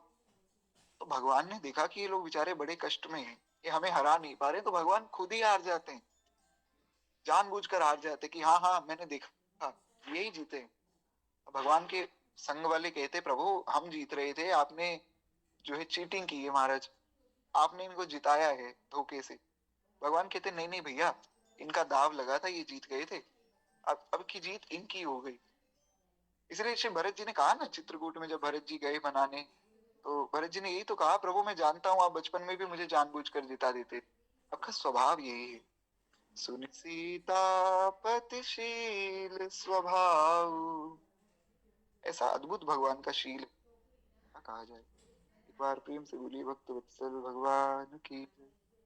शील गुण की बड़ी प्रधानता है ठाकुर जी। तो शील गुण केवल एक गुण नहीं, शील गुण में सब गुण आ जाते हैं, जितने भी गुण हैं समस्त गुण शील गुण में आ जाते हैं। इसलिए हमारे महाराज जी कहते हैं कि शील गुण जिसमें है उसमें सब कुछ है, और जिसमें शील नहीं है उसमें उसके पास कुछ भी नहीं। भवधनु भंजी निधरि भूपति भृगु, नाथ खाई गए ताऊ, क्षमि अपराध क्षमाई पाए परी, इतो न अनत समाऊ। और गोस्वामी जी ने कहा कयो राज बन दियो नारी बस, गरी ग्लानि गए राऊ, आकु माता को मन जोगवत जो, निज तन मरण कुघाव, सुन सीतापतिशील स्वभाव। गोस्वामी जी कहते हैं महाराज भगवान ने धनुष तोड़ा, हमने पूरी कथा सुनी थी, धनुष भंग का प्रसंग हुआ महाराज। लेत चढ़ावत खेचत गाड़े, काहू न लखा देख सब थाड़े, तेहि छन राम मध्य धनु तोड़ा, भरे भुवन धूल कठोरा। भगवान ने उठाया धनुष और महाराज प्रत्यंचा को खींचा है, चढ़ाई प्रत्यंचा, टूट गया धनुष, किसी को कुछ पता ही नहीं लगा कब धनुष उठाया कब टूटा कब चरणों में गिर गया। तेहि चन राम मध्य धन तोड़ा, तोड़ते ही महाराज परशुराम जी पहुंच गए। परशुराम जी को बड़ा क्रोध हुआ, गलती नहीं है ठाकुर जी की, पर ठाकुर जी ने प्रणाम करके कहा कि आप तो ब्राह्मण हैं महाराज, ब्राह्मणों से कौन जीत सकता है, हम तो क्षत्रिय हैं प्रभु, हमें क्षमा कीजिए। कितना अद्भुत शील है भगवान का, कितना अद्भुत स्वभाव है ठाकुर जी का। भगवान कह रहे हैं कि प्रभु हमारी भूल है, हमें आप क्षमा कीजिए। माता कैकेयी ने कहा कि राम पिताजी तो तुम्हारे ऐसे ही रो रहे हैं बैठकर, मैं बताती हूँ क्या बात है। भगवान ने कहा कहिए माता जी क्या बात हो गई, क्यों रो रहे हैं पिताजी। कैकेयी जी ने कहा देखो हमने ऐसी ऐसी बात थी, हमने एक बार इनको युद्ध से छुड़ाया था, वो कथा आशा करता हूँ आपको ज्ञात होगी, वो भी कथा सुना दूं क्या आप लोगों को।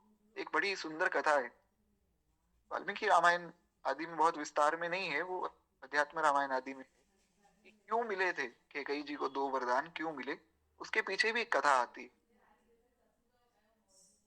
अब जब इतनी कथाएं सुन ली हैं तो एक और सुन लेते हैं महाराज, एक बार प्रेम से बोलिए भक्त वत्सल भगवान की। अध्यात्म रामायण आदि जो अन्य रामायण रामायण बहुत सारी हैं, तो उसमें जो है कुछ कुछ अन्य अन्य कथाएं भी आती हैं, जो सब कथाएं जुड़ती हैं एक साथ। एक बार की बात है कि इंद्र आए महाराज दशरथ जी के पास, दशरथ जी से बड़ी मित्रता थी। इंद्र ने कहा भैया दशरथ जी हमारा तो युद्ध हो गया दैत्यों के साथ, हमारी रक्षा करो, हमारे साथ चलो युद्ध में हमारा सहयोग करो। तो ये तो दशरथ थे, दसों दिशाओं में बाण चला सकते थे अपने रथ से, इतने कुशाग्र थे वे युद्ध कला में। बोले ठीक है हम सहायता करेंगे। तो कैकेयी जी साथ में गई। दशरथ जी ने कहा नहीं आप घर में रहिए, आप आनंद से रहिए, आप क्यों कष्ट लेती। कैकेयी जी ने कहा कि नहीं, कैकेयी जी जो है कैकेयी देश से है ना, तो ये बचपन से युद्ध कला में बड़ी निपुण रही, इनको युद्ध की कला बहुत अच्छे से आती थी। तो दशरथ जी ने कहा ठीक है अगर आप जाना चाहें तो कोई बात नहीं, आप चलिए हमारे साथ चलिए। तो महाराज ले गए दशरथ जी युद्ध में। तो कैकेयी जी जो है, अब दशरथ जी तो लड़ रहे हैं ना, कैकेयी जी उनकी रक्षा भी कर रही है, सारा कार्यभार कैकेयी संभाल रही। तो बीच में क्या हुआ, दशरथ जी के धनुष का एक पहिया टूट गया। टूट गया तो अब दशरथ जी को बाण लगने शुरू हुए। अब कैसे निकालें, पहिया तो टूट गया, अब रथ तो निकालना है, बचे कैसे। तो कैकेयी ने अपना एक हाथ लगाया उस पहिए की जगह और पूरा रथ निकाल कर भी दशरथ जी को बचाकर लेकर आई। तब फिर दशरथ जी ने कहा कि हम तुम्हें वरदान देंगे, तुम मांगो। तब कैकेयी जी ने कहा कि प्रभु मैं आपसे, जब अभी तो मुझे कुछ नहीं चाहिए, जब मांगना होगा तब मांग लूंगी, आप अपने पास रखिए। एक महाराज जब कैकेयी एक स्त्री है, तो एक स्त्री तो बहुत कोमल होती है स्वभाव से, इसमें कोई अन्यथा ना ले मेरी बात को, केवल शास्त्र की मर्यादा की मैं बात कह रहा हूँ, क्षमा चाहूंगा, शास्त्र की मर्यादा के अनुरूप बात कह रहा हूँ। शास्त्र कहते हैं स्त्री बहुत कोमल होती है स्वभाव से, और स्त्री को होना भी चाहिए कोमल, स्त्री को कोमल ही होना चाहिए, स्त्री कोमल ही जो है स्वरूप से बहुत अच्छी लगती है, ऐसा शास्त्र का विधान है। तो स्त्री तो बहुत कोमल है। तो कैकेयी जी ने इतना बड़ा रथ जो है अपने एक हाथ पर उठाकर कैसे वे ले आई, ये प्रश्न हो सकता है ना, ऐसा कैसे हो सकता है। वो तो कोई पुरुष हो तो भी उसके लिए बड़ा कठिन है, एक हाथ जो है पहिए की जगह लगा दिया, ऐसे कैसे, प्रश्न आ सकता है। इसके पीछे भी एक कथा आती है। एक कथा ऐसी आती है कि बचपन में कैकेयी जी ने देखा अपनी सखियों के साथ में खेल रही थी, तो देखा एक महात्मा जी तपस्या कर रहे हैं। तो कैकेयी जी ने कुछ उनको योजना बनाई, कुछ परेशान करने की बाबा जी को। बाबा जी को परेशान करने लगी, बाबा जी की आंख खोली, बाबा जी ने श्राप दे दिया कि जिस हाथ से तुम मुझे परेशान कर रही हो, जाओ तुम्हारा हाथ वज्र का हो जाए। रोने लग गई छोटी सी कैकेयी जी थी, संत को दया आ गई, उन्होंने कहा कोई बात नहीं, भगवान की सृष्टि में संत की वाणी मिथ्या नहीं होती, जो होता है अच्छे के लिए होता है, भगवान की सृष्टि में कुछ बुरा नहीं होता है, जो तुम्हें हमने श्राप दिया ये एक दिन तुम्हारे लिए वरदान सिद्ध होगा। वो जो वज्र का हाथ बना था ना, ऐसा नहीं कि उनका हाथ वज्र का ही था, ऐसा नहीं था, हाथ तो उनका कार्य वैसे ही करता था जैसे एक सामान्य व्यक्ति का हाथ है, पर जब उसकी आवश्यकता थी वो इतना मजबूत हो जाता था हाथ कि उसपे फिर कुछ भी प्रभाव नहीं पड़ता था, ऐसा। तो वो जो वज्र का हाथ उस समय संत ने वरदान दिया था, यहाँ माँ कैकेयी को वो काम आया, यहाँ फिर इनको दो वरदान मिले। तो फिर माता कैकेयी ने कहा कि राम ऐसी ऐसी कथा हुई और मैंने जो है तुम्हारे पिताजी से आज दो वरदान मांग ली। तो तुम्हारे पिताजी से रोने लग गए। भगवान ने कहा कि आपने क्या वरदान मांगे। बोले कुछ नहीं, मैंने कहा कि भरत को राज्य मिले। राम जी तो बड़े खुश हो गए, बोले अभी तो बहुत अच्छी बात है, अरे मेरा भाई भरत राजा बनेगा, इससे ज्यादा प्रसन्नता की क्या बात है। पिताजी आप रो क्यों रहे हैं, आपको तो प्रसन्न होना चाहिए। माँ कैकेयी ने कहा कि राम मैंने एक और वरदान मांगा। भगवान ने कहा कही। कैकेयी जी ने कहा कि राम मैंने ये भी मांगा कि तुम्हें 14 वर्ष का वनवास होना चाहिए, आपस वेश विशेष उदासी, 14 बरस राम वनवासी। क्यों 14 वर्ष ही क्यों मांगे महाराज।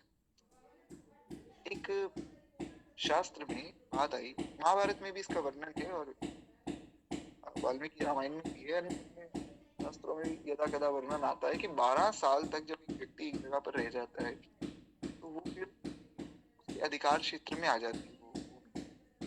हमारे इंडियन लॉ में भी ऐसे कुछ कुछ प्रोविजंस हैं अभी इस समय भी, अगर मान लीजिए 12 साल से अधिकार एक स्थान पे रह रहे हैं तो फिर आप क्लेम कर सकते हैं कि हमारी प्रॉपर्टी, उसमें बहुत सी चीजें होती हैं। ऐसा एक हमारे मित्र हैं, वैष्णव ही हैं, बहुत अच्छे वैष्णव हैं और बहुत अच्छे वकील भी हैं, तो मैं कुछ ना कुछ उनसे पूछता रहता हूँ, सीखता रहता हूँ। तो उनसे जब मैंने ये बात पढ़ी थी महाभारत में, उनसे मैंने चर्चा की तो उन्होंने बताया कि हाँ भाई ऐसा हो सकता है, कुछ कुछ बातें जो अगर उनका पालन हो तो ऐसा आज भी ये रूल एप्लीकेबल। तो उस समय भी ऐसा माँ के कई सोचा कि 12 वर्ष जो है अगर कोई बाहर रहे और भरत यहाँ का राजा रहे तो भरत राजा हो जाएगा 1-2 वर्ष जो है थोड़े और, ताकि लोग भी मान लें कि हाँ भरत जी ही राजा है, राम जी आ जाए। और दूसरी बात ये कि 14 वर्ष ही रह गए थे रावण की मृत्यु को, बहुत से कारण है।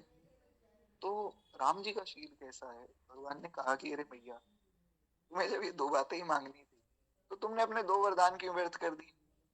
अरे भरत को राजा बनाना था तो तुम वैसे ही कह देती, मान लो मुझे राजा बनाया जा रहा है कल, तो तुम मुझे कह देते कि राम भरत को राजा बनाना है, मैं तो प्रसन्न होकर भरत को राजा बनाता। और दूसरी बात में तो बिल्कुल भी वरदान मांगने की आवश्यकता नहीं, दूसरी बात में तो ये कह देती कि राम तुम्हें आजीवन वन में रहना है, मैं तो आजीवन वन में चला जाता।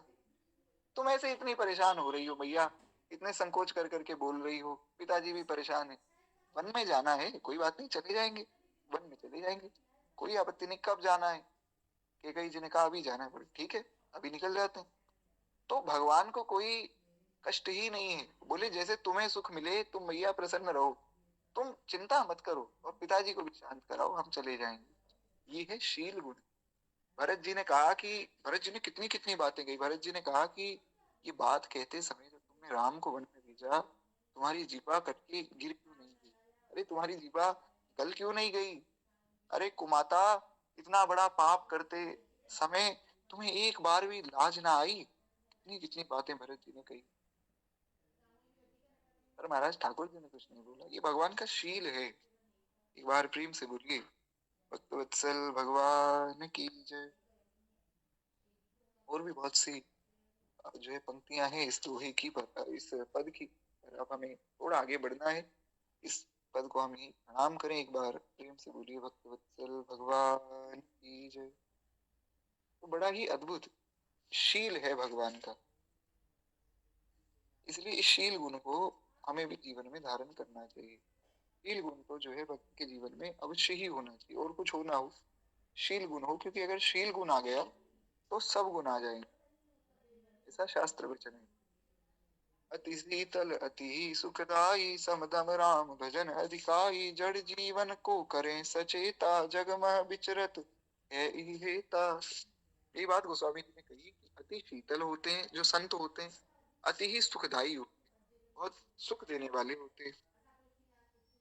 जड़ जीवन को करें सचेता, जो जड़ जीव है, जो मूर्ख जीव है, उनको सचेत करते हैं कि भैया भजन करो, समय जाता जा रहा है, भजन करो, सोच समझ के इसको जीना, ये ना जाए बेकार, प्यारे जीवन के दिन चार।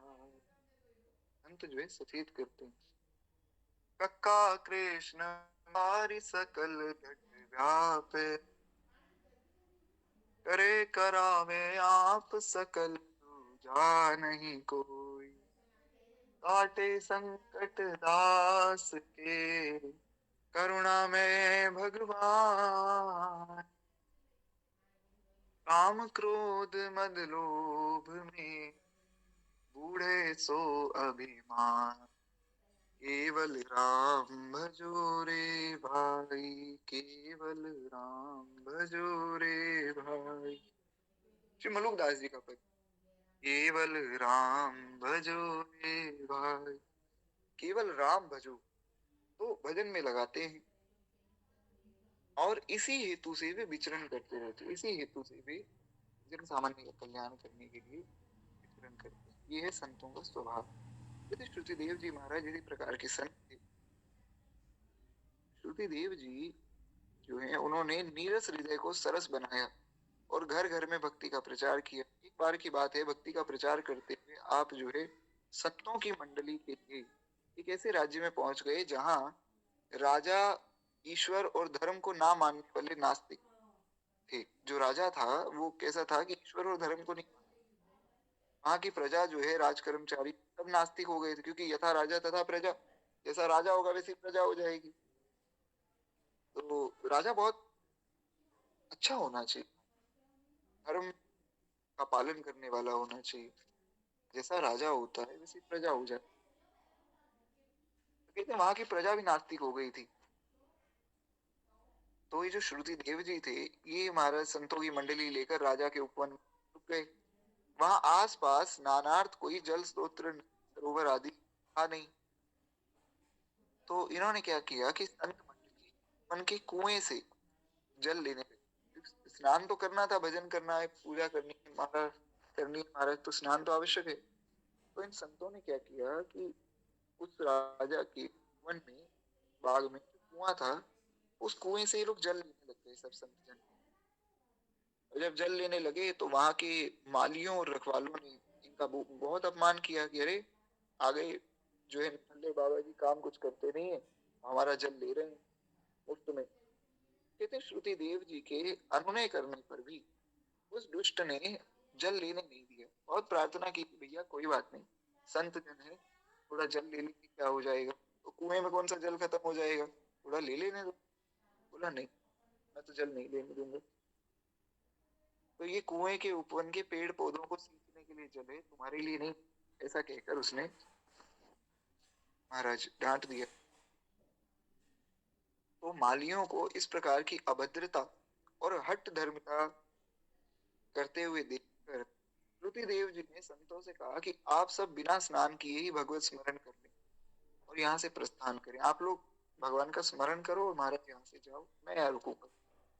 श्रुति देव जी के साथ जो है संत मंडली भगवत संकीर्तन करते हुए चल दी। श्रुति देव जी भी चले फिर साथ में। तो संत तो जगत का हित करने वाले ही होते हैं, उनका स्वभाव कृपा करने का ही होता है।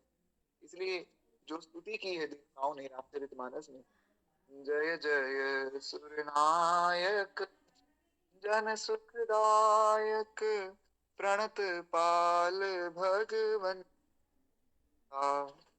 उसमें भी यही कहा ना गोस्वामी जी ने, जो सहज कृपाला दीन दयाला।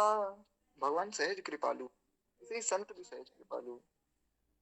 तो कहते हैं महाराज संत तो सहज ही कृपा करने वाले होते हैं, कोप नहीं करते, यानी कि गुस्सा नहीं करते, परंतु अपने भक्तों का इस प्रकार अपमान देखकर भक्त वत्सल भगवान से वो सहन नहीं। संतों के उपवन से जाते ही नगर भर के कुएं का जल सूख गया। प्रजा में त्राही त्राही हो गई, महाराज जल कहाँ चला गया। राजकीय उपवन सूख गए। जल स्तोत्र के इस प्रकार अचानक सूख जाने की सूचना जब राजा को मिली, तो उन्होंने मंत्री से इस पर जो है विचार कर कहा कि ऐसी क्या बात हो गई, अचानक से जल कैसे सूख गया, क्या क्या हो सकता है, कारण बताओ। तभी जो है मालियों ने आकर राजा से संत मंडली के आगमन और उनके साथ किए गए दुर्व्यवहार की बात बताई कि ऐसे संत लोग आए थे, मालियों ने दुर्व्यवहार किया, तो अब जो है क्षमा मांग लो उनसे। तो क्षमा प्रार्थना की बात करोगे शायद जल वापिस आ जाए। अब वैसे तो राजा नास्तिक था, भगवान को धर्म को नहीं मानता था, लेकिन अब उसकी आंखें खुली खुली तो उसको अपने भूल का ज्ञान हुआ। तो वो त्राही त्राही करते हुए प्रजाजनों को और मंत्रियों को साथ लेकर संतों के चरणों में गिर गया। श्रुति देव जी महाराज ने उन्हें धीरज बंधाया और पुनः नगर में आए। उनके नगर में आते ही पुनः सारे जल स्रोत से भर गए और बहुत साफ बहुत निर्मल जल से सब जल स्रोत भर गए। साथ ही वहां के राजा और प्रजा के भक्ति भाव से जो भाव जागृत हुए। राजा प्रजा सभी ने श्री श्रुति देव जी की शिष्यता ग्रहण कर ली, सब लोग ही इनके शिष्य हो गए। और इसी प्रकार अनेक भगवत विमुखों को संत श्रुति देव जी ने भगवत पद का पति बनाया। एक बार प्रेम से बोलिए श्री श्रुति देव जी महाराज की जय। तो बहुत अद्भुत जो है श्रुति देव जी का ये चरित्र यहाँ प्राप्त होता है। अगला जो चरित्र है वो है श्रुति धाम जी का। तो वो जो चरित्र है वो हम कल की कथा में सुनेंगे। अभी हम लोग दोहावली जी के कुछ एक दो दोहे पर चर्चा करनी, उसके बाद फिर वाणी को विश्राम लेंगे। कल की कथा का जो समय रहेगा वो संभवतः सुबह का ही रहेगा, मैं आप लोगों को सूचित कर दूंगा। एक बार प्रेम से बोलिए भक्त वत्सल भगवान की जय। अभी हम लोग जो है दोहावली जी में प्रवेश करें। कल हमने श्री जटायु जी के भाग्य की सराहना की थी। हमने सुना था जटायु जी का कितना अद्भुत भाग्य है कि साक्षात जो है भगवान की गोद में सर है जटायु जी का और वे प्राण त्याग रहे हैं। ऐसा भाग्य जटायु जी का है कि सब देवता, सब गंधर्व, ऋषि मुनि, नर किन्नर नाग आदि सब उनसे ईर्ष्या कर रहे हैं। भगवान ने स्वयं अपने पिता की गति दी जटायु जी को, ये है जटायु जी का भाग्य। अब जो है आगे गोस्वामी जी कहते हैं राम कृपा की महत्ता, भगवान की कृपा का क्या महत्व है उसके विषय में गोस्वामी जी बताते हैं। केवट निश्चर बिहग मृग किए साधु सम्मान, तुलसी रघुबर की कृपा सकल सुमंगल खान। तुलसीदास जी कहते हैं कि रघुनाथ जी की कृपा सब सुमंगलों की खान है।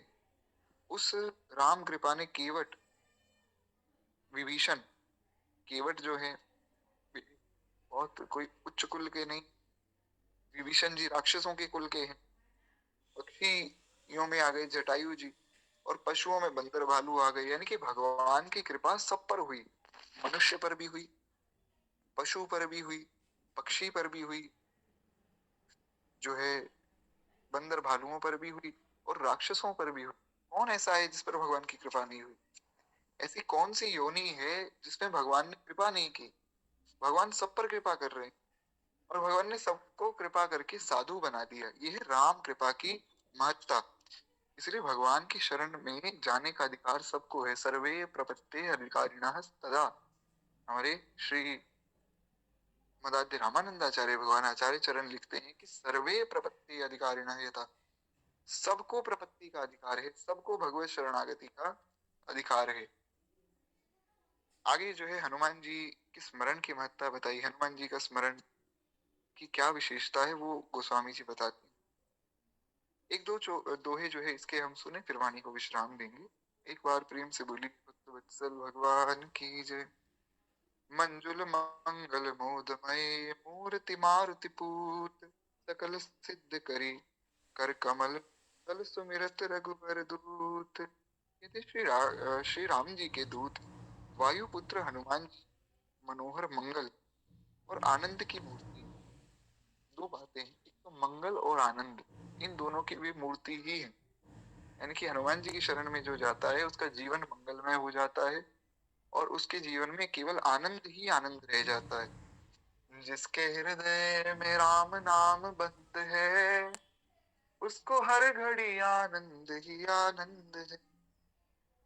जो भगवान के नाम का उपासक है उसको तो आनंद ही आनंद है। और महाराज हनुमान जी से बड़ा नाम जापक कौन होगा? सो मेरे पवन सुत पावन नाम, अपने बस करी राखे राम। हनुमान जी ने भगवान के पावन नाम का स्मरण करके अपने ही बस करी राखे रामू, राम जी को अपने वश में कर लिया। ऐसे नाम जापक हैं हनुमान जी, तो उनकी शरण में तो जाना ही चाहिए। कहते हैं उनके स्मरण करते ही समस्त सिद्धियां करतलगत हो जाती हैं। हनुमान जी का स्मरण करते ही केवल, कोई केवल अगर हनुमान जी का स्मरण करे, गोस्वामी जी की वाणी का विश्वास कीजिएगा, आप एक बार स्मरण करेंगे हनुमान जी का तो आपको सब सिद्धियां करतलगत हो जाएंगी, आपकी हथेली पर आ जाएंगी सारी सिद्धियां, इतनी सुलभ हो जाएंगी। इसलिए मैं आपको बारंबार निवेदन करता हूँ कि सबको जो है कम से कम एक बार दिन में हनुमान चालीसा का पाठ तो अवश्य करना ही चाहिए। सिद्धियों के लिए नहीं, सिद्धियों के लिए नहीं, भगवान के प्रेम को पाने के लिए। एक बार प्रेम से बोलिए श्री हनुमान जी महाराज की जय। तो हनुमान जी का स्मरण तो अवश्य हो, कोई किसी संप्रदाय का हो, किसी भी मत परंपरा का हो, हनुमान जी का स्मरण तो करना ही चाहिए। धीर वीर रघुवीर प्रिय सुमिर समीर कुमार, अगम सुगम सब काज करू करतल सिद्धि विचारु। कहते हैं धीर वीर रघुवीर के प्यारे। कैसे हैं हनुमान जी? हनुमान जी सबसे पहले तो हैं धीर। कितने धीर हैं कि हनुमान जी को खूब चेताया श्री जामवन जी ने। जामवन जी ने बहुत सी बातें कही महाराज। पवन तनय बल पवन समाना, बुद्धि विवेक विज्ञान निधाना, कवन सुकाज कठिन जग माही, जो नहीं हुई तात तुम पाही। कितनी कितनी बातें कही। तुम सब सिद्धियों के जो है दाता हो, सारी सिद्धियां तुम्हारे अंदर हैं, तुम बहुत बलशाली हो, पवन तनय हो, पवन के जैसा बल है, इतने जो है तीव्र तुम्हारी गति है, इतने बुद्धिमान हो, कौन सा ऐसा कार्य है जो तुम नहीं कर सकते हो। बहुत सी बातें कही। जब उस पार जाना था ना, लंका में जाना था, तो बहुत जगाया है जामवंत जी। एक एक भाव भी है, उठो उठो हे पवन वीर हनुमान, सागर पार जाना है। उठो हे पवन तनय हनुमान, सागर पार जाना है। बड़ा प्यारा भाव है, पूरा तो मुझे नहीं आता है, बड़ा अच्छा है। तो इसमें यही कहा गया, बहुत उकसाया है। जाम हनुमान जी बैठे हैं चुपचाप, श्री राम जय राम, जय जय राम। हनुमान जी तो अपना कीर्तन कर रहे हैं, वो सुन ही नहीं रहे कि मैं पवन तने हूँ, इतना मेरे अंदर बल है, इतनी बुद्धि है, बुद्धि विवेक विज्ञान निधाना, इतनी इतनी बातें कह दी, सुन ही नहीं रहे। यही संत का स्वभाव है। संत अपनी प्रशंसा से कुछ नहीं होता है। कीर्तन कर रहे हैं हनुमान जी, श्री राम जय जय राम। और जब तारीफ करने लगे जामवान जी तो और तेज हो गए हनुमान जी, श्री राम जय जय राम, श्री राम जय जय राम। लेकिन जैसे ही कहा कि राम काज लगी तब अवतारा, सुनतयु भयउ पर्वताकारा। जैसे ही जामवान जी ने कहा कि राम काज लगी तब अवतारा, तुम्हारा अवतार राम काज के लिए हुआ है, जैसे ही राम जी के कार्य का नाम सुना तो उठे महाराज और इतना विशाल शरीर धारण किया। कनक भूधराकार शरीरा, कनक भूधराकार शरीर, ऐसा लगता था मानो दूसरा सुमेरु पर्वत खड़ा हो गया हो। इतना विशाल काय देह हनुमान जी ने धारण कर लिया। और हनुमान जी ने कहा कि जामवंत मैं पूछूं तो ही, सिखावन दीजिए मोहि। जामवंत जी मैं आपसे पूछता हूँ, मुझे उचित सिखावत दीजिए, क्या करना है। कितने धीर हैं, इतना विशाल शरीर धारण कर लिए। हनुमान जी कहते हैं कि मैं करूं क्या, मैं रावण को मार दूं, मैं लंका को उठाकर यहाँ ले आऊं, पूरा का पूरा त्रिकूट पर्वत जिस पर लंका है उसको उठाकर यहाँ ले आऊं, लंका ध्वस्त कर दूं, रावण को मंत्र की तरह मसल, क्या करूं, आप ये बताइए करना क्या है। इतनी बल के बाद, इतनी बुद्धि के बाद, इतना विशाल का शरीर के बाद हनुमान जी पूछ रहे हैं जामवंत मैं पूछता हूँ तो ही, आप बताओ जामवंत जी। ये है धीर स्वभाव, बहुत धीर हैं, बहुत जल्दी में आकर कुछ निर्णय नहीं ले लेते, बड़ों से पूछते हैं, शास्त्र से पूछते हैं, गुरुजनों से पूछते हैं, ये गुण होना चाहिए। तो धीर वीर रघुवीर प्यारे, वीर कितने हैं वो तो हम जानते हैं। वाल्मीकि रामायण में यहाँ तक वर्णन आया कि लंका कांड में भगवान कहते हैं इतना पराक्रम तो स्वयं भगवान विष्णु भी नहीं दिखा सकते जितना पराक्रम हनुमान ने दिखाया है। ये मैं नहीं कह रहा हूँ, वाल्मीकि रामायण के लंका कांड में आप पढ़िएगा, हनुमान जी के विषय में स्वयं भगवान ने बात बोली। विष्णु कौन है, राम जी तो विष्णु जी हैं। तो भगवान ने कहा मैं भी इतना पराक्रम नहीं दिखा सकता हूँ जितना हनुमान ने दिखाया। धीर वीर रघुवीर प्यारे, धीर भी हैं, वीर भी हैं, और राम जी के तो कितने प्यारे हैं वो तो हम सब जानते ही हैं। पवन कुमार श्री हनुमान जी का स्मरण करके चाहे जैसे भी दुर्लभ या सुलभ काम हो करो, निश्चय रखो। हनुमान जी का स्मरण करके कोई भी काम करो, मन में निश्चय रखो, उनकी सफलता तुम्हारे हाथ में ही रखी है। स्मरण कर लिया तो सफलता हाथ में आ गई, यानी कि काम बन ही जाएगा। ये हनुमान जी के स्मरण की महिमा है, इसलिए हनुमान जी का स्मरण नित्य हो। सुख मुद मंगल कुमुद विदु, सुगुन सरोरुहानु, करहु काज सब सिद्धि सुभ, आन ये हनुमान। कहते हैं सुख आनंद और मंगल रूपी कुमुदी के जो है खिलाने के लिए चंद्रमा ने सदृश्य और सुंदर गुण रूपी कमलों को विकसित करके करने के लिए सूर्य समान श्री हनुमान जी के हृदय में ध्यान करके कार्य आरंभ करो। सरल शब्दों में अगर आपको मैं समझाऊं, सुख आनंद और मंगल रूपी जो कुमुदी है, जो फूल है, अगर इनको खिलाना चाहते हो तो चंद्रमा के सदृश सुंदर गुण रूपी कमल विकसित करना चाहते हो। सरल शब्दों में अगर आप अपने जीवन में सुख आनंद और मंगल चाहते हैं और अपने जीवन में सुंदर गुण उतारना चाहते हैं, अपने जीवन में अच्छे गुण लाना चाहते हैं, तो क्या करें, तो हनुमान जी का हृदय में ध्यान करो। उससे सब गुण तुम्हारे अंदर आ जाएंगे, सारे सुख तुम्हें मिल जाएंगे और जो है जीवन आनंदमय हो जाएगा। फिर जो है शुभ कार्य भी सारे सिद्ध हो जाएंगे। ऐसा जो है श्री गोस्वामी जी महाराज बताते हैं। अब दो दोहे और रह गए हैं, ये भी सुन लेते हैं इस प्रसंग के, फिर ये प्रसंग हमारा विश्राम हो जाएगा।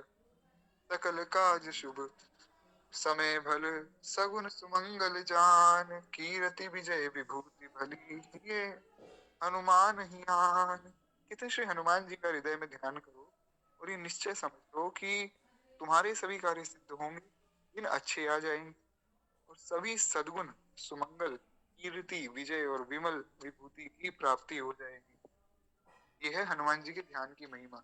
सारे कार्य सिद्ध हो जाएंगे, दिन तुम्हारे अच्छे आ जाएंगे, भजन मिलेगा भगवान का, सारे गुण आ जाएंगे और जीवन में कीर्ति और विजय ही विजय होगी हर जगह। इसलिए हनुमान जी का स्मरण अवश्य करना चाहिए। हम किसी कामना से ना करें, पर भगवान के प्रेम को पाने के लिए तो करें।